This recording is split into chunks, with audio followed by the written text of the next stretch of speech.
이름으로 기도하옵나이다. 아멘. 메리 크리스마스. 너무 약해요. 메리 크리스마스. 감사합니다. 계속해서 우리 성탄절 때까지 메리 크리스마스를 서로 외치면서 축복하셨으면 감사하겠습니다. 오늘 본문의 말씀은 예수님께서 탄생하신 소식을 그 목자들에게 나누면서 이 천군 천사가 찬양하는 이야기가 나오고 있습니다. 14절에는 천군 천사의 찬양의 가사가 이렇게 쓰여져 있어요. 다 같이 함께 읽도록 하겠습니다. 지극히 높은 곳에서는 하나님께 영광이요, 땅에서는 하나님이 기뻐하시는 사람들 중에 평화로다. 오늘 이 가사의 내용을 지금 묵상하면서 이것이 무슨 의미인가, 그래서 예수님께서 우리에게 오셨다고 하는 것이 우리에게 어떤 의미인가라고 하는 것을 함께 나누기를 원합니다. 먼저 그 앞부분에 지극히 높은 곳에서는 하나님께 영광이요, 지극히 낮은 곳에 예수님께서 탄생하신 것이 지극히 높은 곳에 계신 하나님께 영광입니다 라는 그런 고백을 하고 있는 것입니다. 영광이라는 단어가 헬라어로는 발음이 그래요. 독사라고 하는 발음인데, 그 의미는 영광이라는 의미와 더불어 무겁다, 또 가치 있다, 그런 의미가 담겨 있습니다. 그래서 하나님께 영광이라고 하는 것이 하나님이 가장 위대하시고 최고의 가치가 있는 분으로 올려집니다라는 고백이 있는 것이 바로 예수님께서 이 땅에 오심으로 말미암아 하나님이 가장 가치 있는 분으로 드러나게 되었습니다라는 그런 찬양의 고백인 것입니다. 왜냐하면 예수님께서 탄생하심으로 말미암아 하나님의 위대한 구원의 역사가, 모든 인류를 살리는 구원의 역사가 일어나기 시작했죠. 그래서 하나님이 가장 귀하신 분으로 올림을 받게 된 것이라는 고백입니다. 예수님의 탄생이 하나님께 영광이 되었다라고 하는 것, 즉 예수님의 존재가 하나님의 영광이 되었다는 것입니다. 그렇다면 그 예수님을 믿는 사람들, 그 예수님을 내 안에 모셔서 내 안에 예수님과 함께 사는 그 크리스찬들의 존재 자체가 또한 하나님께 영광이 되어야 될 줄로 믿습니다. 그렇게 사세요? 내 삶이 하나님께 영광이 되세요? 혹시 나의 존재가 하나님의 영광을 가리거나 하나님께 수치를 드린다고 하면은 그런 끔찍한 일입니다.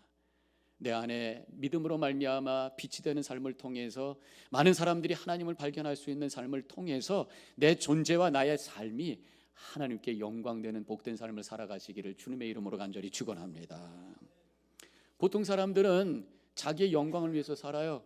자기의 이름을 드러내고 자기가 귀한 사람이라고 하는 것을 보여주고 인기를 얻으려고 하고 이름을 내려고 하고 그렇게 삽니다.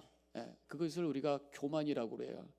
나의 이름을 드러내면 드러낼수록 주님의 이름이 낮아지게 되고 주님의 이름이 방해가 되는 거란 말이죠. 그래서 교만이라고 하는 것은 하나님의 영광을 가리는 거란 말이에요. 반대로 그래서 하나님의 이름이 드러나고 하나님께 영광되기 위해서는 교만의 반대의 모습이 드러나야 돼. 그게 지금 뭡니까? 바로 겸손이잖아요. 하나님은 교만을 물리치시고 겸손을 원하시는 분이신 줄로 믿습니다. 왜냐하면 겸손할 때 하나님의 영광이 드러나니까. 그래서 야고보서 4장 6절에서 하나님이 교만한 자를 물리치시고 겸손한 자에게 은혜를 주신다 하였느니라, 그렇게 말씀하고 있습니다. 겸손을 통해서 하나님의 영광이 드러나게 되는 줄로 믿습니다. 겸손한 자를 통해서 하나님의 위대한 역사가 일어나게 되고 겸손한 자를 통해서 하나님께서 은혜를 베풀어 주시는 줄로 믿습니다. 사실 예수님의 탄생 그 자체의 모습이 겸손이에요. 예수님께서 탄생하실 때 아주 작은 모습으로, 연약한 어린 아이의 모습으로 태어나셨습니다. 위대하신 하나님, 크신 하나님, 하나님의 크기가 얼마나 클까? 우주를 품고 계신 그 하나님이 작은 아이의 모습으로 이 땅에 태어났다고 하는 그 사건 자체만 해도 엄청나게 낮아지시는 겸손의 사건이라고 하는 것입니다.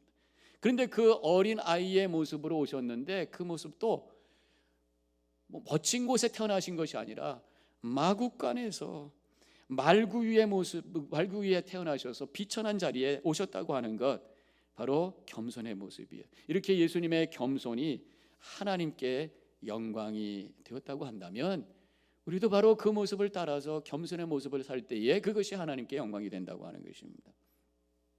이 겸손이라고 하는 단어가 영어로는 humility라고 하잖아요. humility. 근데 humility라고 하는 단어가 라틴어로 휴밀리타스라는 단어에서 왔다는 거예요. 휴밀리타스라고 하는 것은 겸손이라는 의미와 더불어 땅이라는 의미가 있다는 거예요. 땅이 가장 바닥에 있는 거잖아요. 바로 겸손이라는 것입니다. 근데 땅을 가만히 생각해 보면은 모든 걸 다 받아줘요. 우리가 높이 돌멩이를 탁 던집니다. 그럼 어디로 가요? 땅으로 떨어지게 돼 있어요. 쓰레기를 탁 내팽개칩니다. 어디로 떨어집니까? 땅으로 떨어집니다. 침을 탁 뱉습니다. 어디로 떨어집니까? 땅으로 떨어지는 거예요. 땅은 다 받아줘요. 겸손이라고 하는 것은 다 받아주는 거예요. 근데 다 받아주는 땅이 또한 세워줍니다. 건물을 세우고 집을 세우고 사람이 서게 하고 모든 식물들과 생물들이 살아갈 수 있도록 터전을 만들어주는 것이 바로 땅이라는 거예요. 겸손은 받아주면서 동시에 세워주는 것입니다. 겸손한 모습이 바로 교회를 세우고 하나님 나라를 세우는 하나님의 놀라운 역사를 이루는 길이라고 하는 것을 믿으시길 바랍니다. 그래서 바로 이 겸손한 모습이 하나님께 영광이 되는 것이에요. 또 천사들의 가사가 찬양의 가사 그 뒷부분에는 땅에는 하나님이 기뻐하시는 사람들 중에 평안하다 그랬어요. 하나님이 기뻐하는 사람들은 어떤 사람이에요? 믿는 자죠. 하나님의 자녀들입니다. 예수님을 믿는 사람들이, 예수님을 영접한 사람들이 아기 예수님 앞에 와서 경배하며 예수님을 바라보는 자들을 주님께서 기뻐하시고 그들에게 평화를 주신다는 것이죠.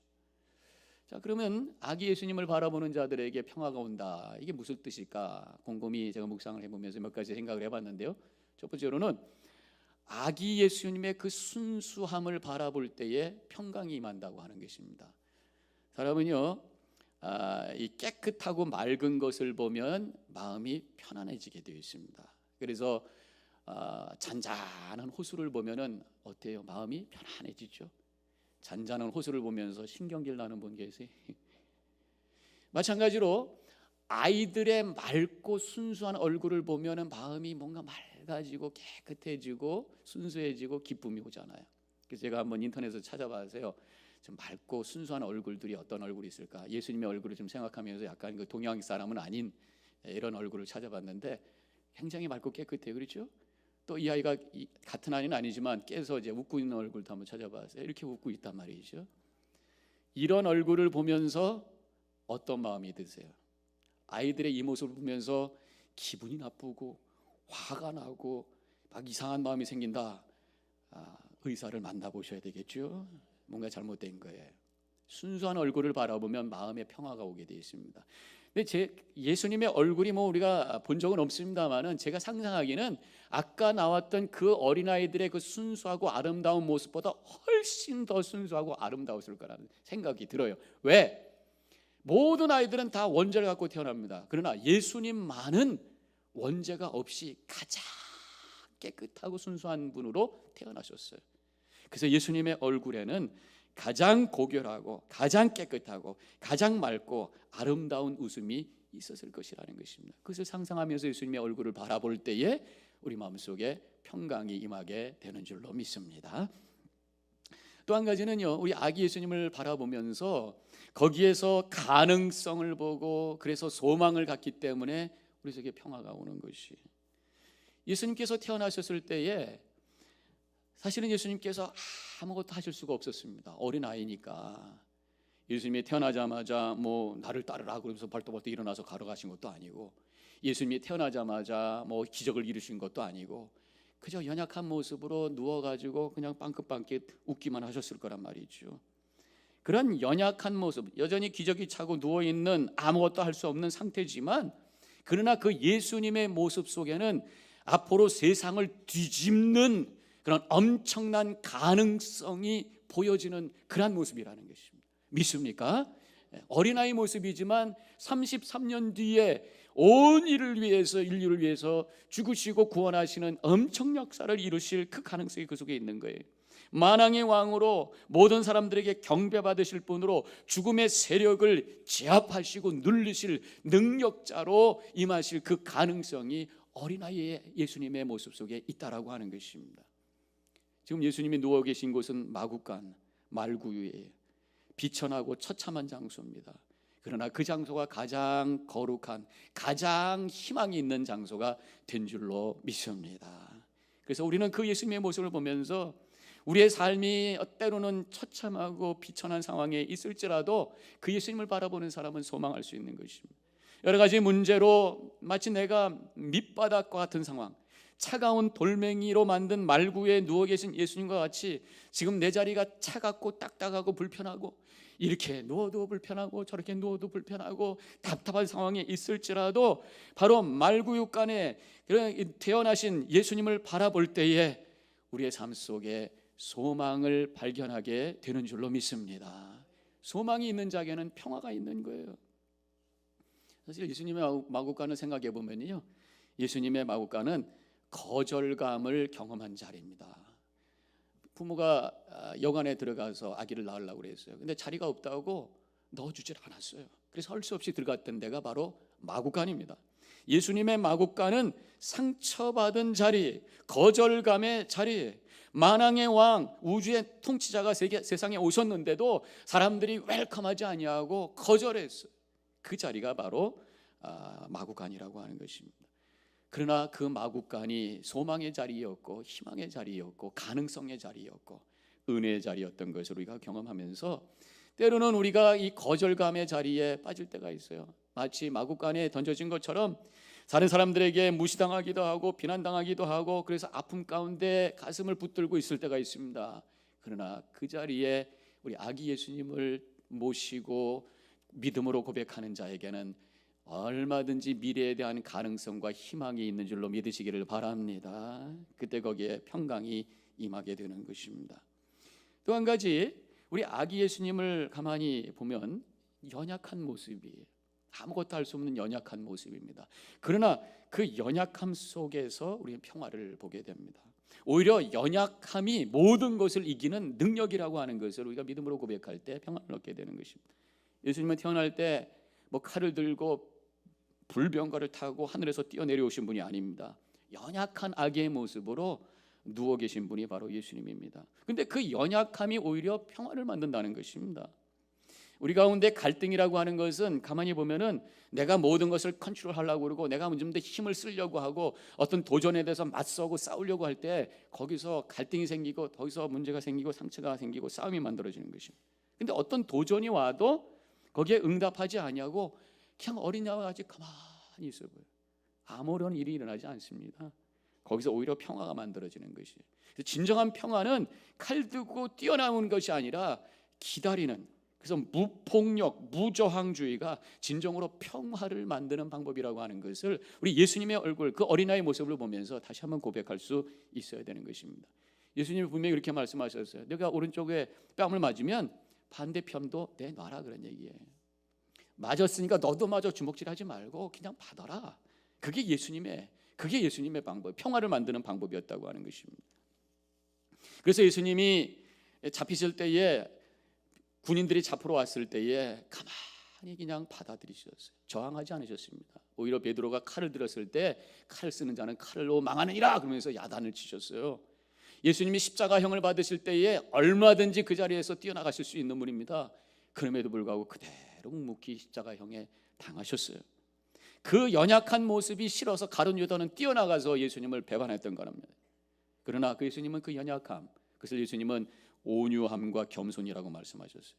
마태복음 11장 29절에서 나는 마음이 온유하고 겸손하니 그렇게 말씀합니다. 그 온유함과 겸손함이 세상의 구원의 역사를 이루셨고 평화를 이루신 능력이었음을 우리는 분명히 고백해야 될 줄로 믿습니다.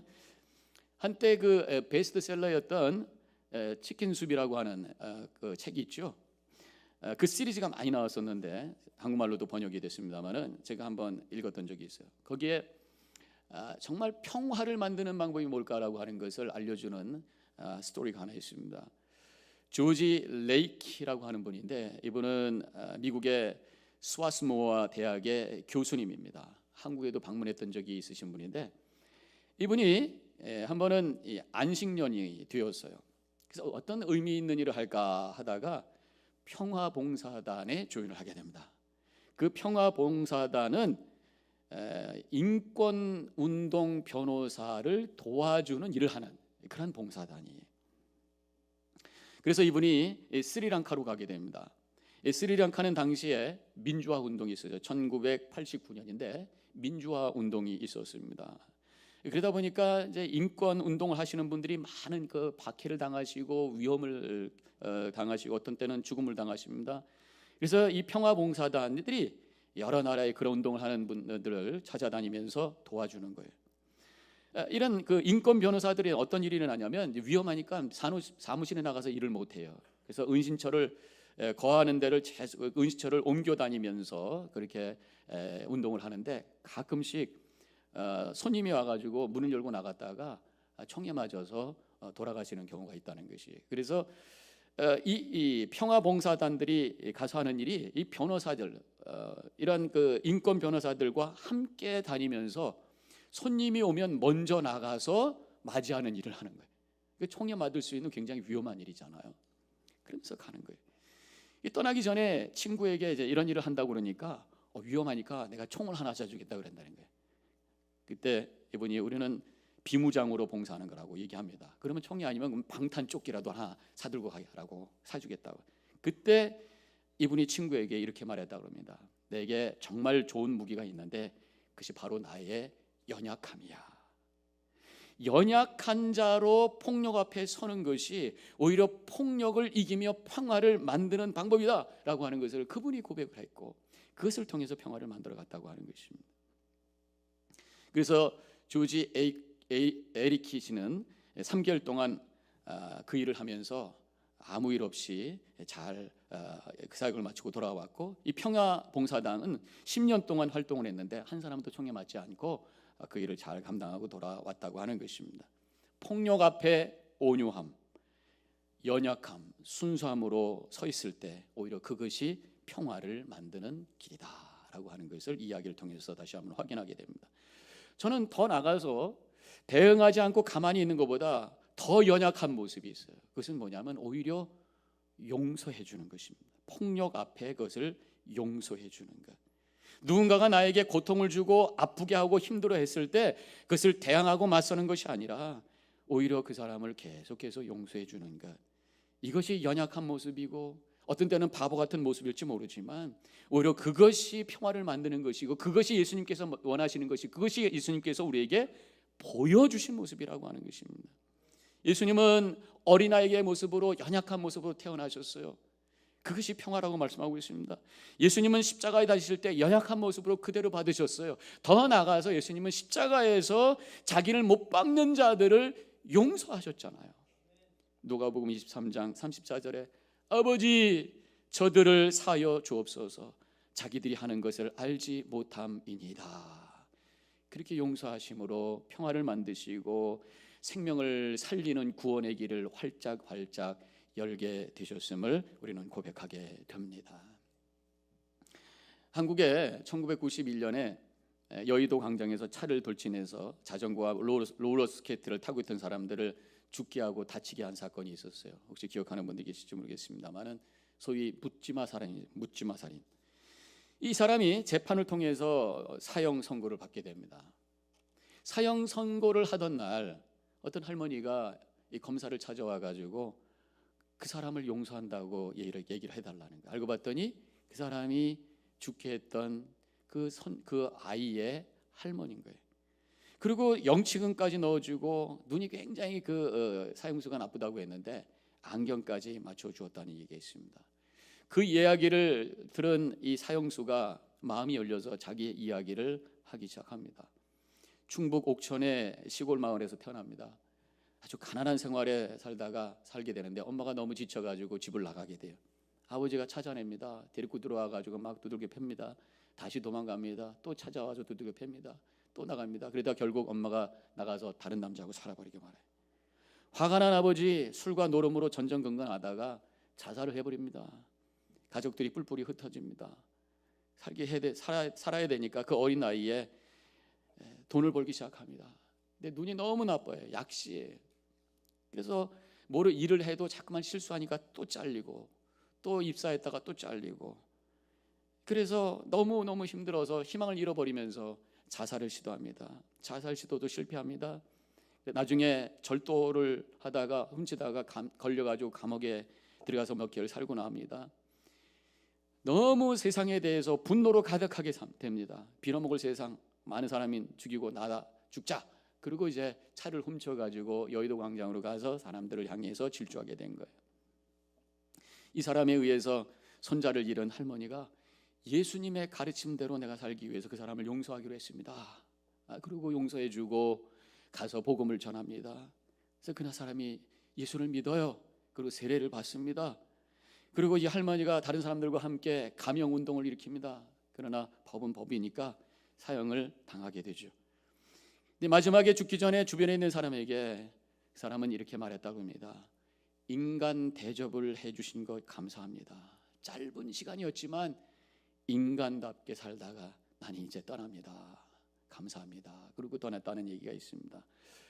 용서는 평화를 만들고 용서는 영혼을 살리는 놀라운 능력인 줄로 믿습니다. 바로 예수님께서 오셔서 하신 일이 바로 그런 모습이에요. 연약한 모습, 예수님은 이 땅에 연약한 모습, 온유한 모습으로 오셔서 폭력과 힘을 그대로 받아주시고 오히려 십자가에서 모든 것을 받아주시며 용서하시고 녹여주심으로 평화를 만들어주신 분, 그분이 바로 우리 주 예수 그리스도이신 줄로 믿습니다. 우리 믿는 사람들도 예수님처럼 살아야죠. 누가 나에게 거친 말을 하더라도, 누가 나에게 싸움을 걸어와도, 때로는 상처를 줘도 연약한 자로 조용히 그것을 그대로 받으시고 오히려 용서하시며 기다리실 때에 하나님의 평화가 임하게 되고 구원의 역사가 일어나게 되는 줄로 믿습니다. 때로는 억울해요. 그래서 나도 일어나서 한번 소리치고 싶고 나도 한번 주먹을 들고 싶어요. 그것이 정의이고 옳은 거라고 생각할 수도 있습니다. 그러나 그때마다 아기 예수님을 바라보세요. 그때마다 십자가에 매달리신 주님을 바라보시기 바랍니다. 이때 그림이 딱 나와야 되는데. 그래서 주님께서 주시는 그 마음으로 모든 것을 이겨내시며 이 성탄절에 우리의 상처가 회복되시고 평화가 우리의 마음속과 가정과 교회 속과 여러분들 주변에 임하는 놀라운 축복을 체험하시기를 주님의 이름으로 간절히 축원합니다. 기도하십시다.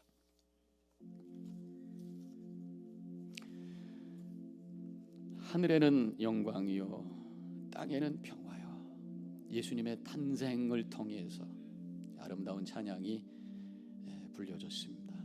우리의 삶이 하나님께는 영광되기 원합니다. 그 아기 예수님을 바라볼 때에 우리 속에 평화가 임하기를 원합니다. 평화를 이루는 삶을 살겠습니다. 고백하시고 결단하시는 이 시간이 되시기를 바랍니다.